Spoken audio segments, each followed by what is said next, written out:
Batman Arkham Knight is the best conclusion to a superhero game trilogy that I have ever seen. And while the main storyline might not be better than Arkham City, at least for me, it will forever be what I consider the standard for what makes a great conclusion to a superhero story. So let me explain to you why I think this game deserves this title. Throughout the main story of the game, Batman faces an old-time enemy, the Scarecrow, but this time he has a side partner with him, Red Hood. For some reason they try to keep it secret and on the low, but it's really obvious if you know the comics. But anyway, this storyline is alright, but I'm not really a fan of the Scarecrow too much or Red Hood, but I do think Scarecrow does have an interesting psychological component to his character and how he views fear and uses it as a tool just like Batman.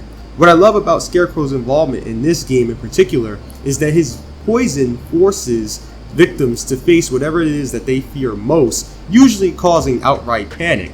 But despite this, Batman takes a great dose of this stuff, especially in Ace Chemicals, and seems to be alright. But throughout the game, we as the player see him slowly begin to break down throughout the continuous exposure that he has with this toxin. The dynamic that Batman has with Joker in this game is basically what has always been in other games. It's chaos versus order, peace versus anarchy. Joker's whole philosophy, as it always has been, rests on the idea that it takes only one bad day to make a normal person similar to himself. That's the idea that anyone can be pushed to the edge. But the thing is, Joker isn't wrong about that. He is right. Anybody can be pushed to that limit. They can be pushed too far. But the thing is that he expects that this will always make the person go rogue, makes them become dangerous to themselves or others. Batman's very existence challenges Joker's way of thinking. That's why he's so obsessed with Batman and trying to always figure out ways he could try to make him laugh the way he does. Batman, on the other hand, sees Joker as just sick and twisted. But at the same time, he has fought Joker so long that the idea that he's gone for good now is still hard to believe. See, Joker, when he was alive, needed to break Batman to prove his point once and for all.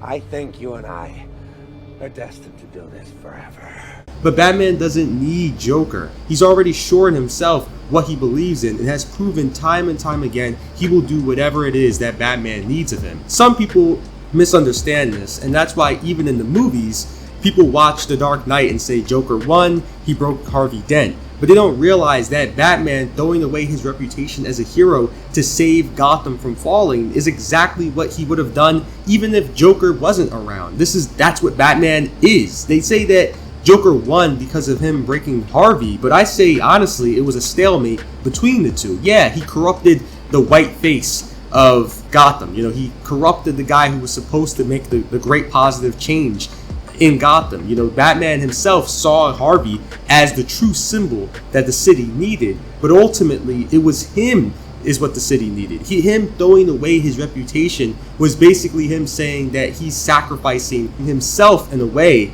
He took the blame for everything, even though he did none of it. He didn't have to. The best way I can put this is this. I never said thank you.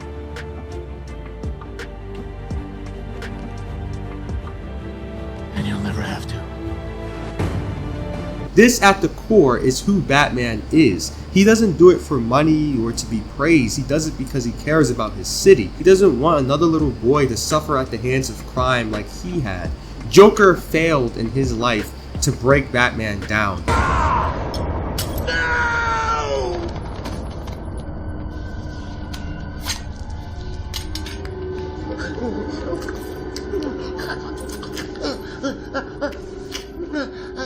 Are you happy now?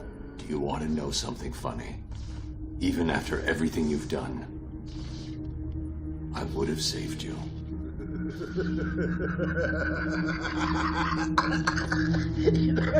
That actually is pretty funny. The real story of The Dark Knight for me is Bruce fighting with himself for the decisions that he has made and the impact that he has had on his city, both good and bad.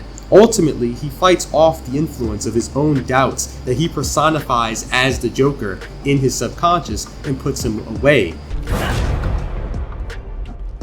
No, Max, wait! No, please! No! Goodbye, Joker. No, Bruce! Don't leave me! Please! I need you.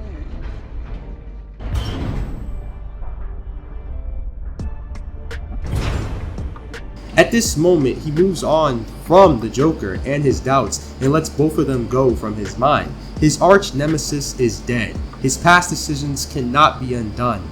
He can only move forward. And that's why, for me, it's the greatest superhero conclusion to a game I have ever seen. I am vengeance. I am the night. I am Batman! Check the mic and make sure it sound right, boys.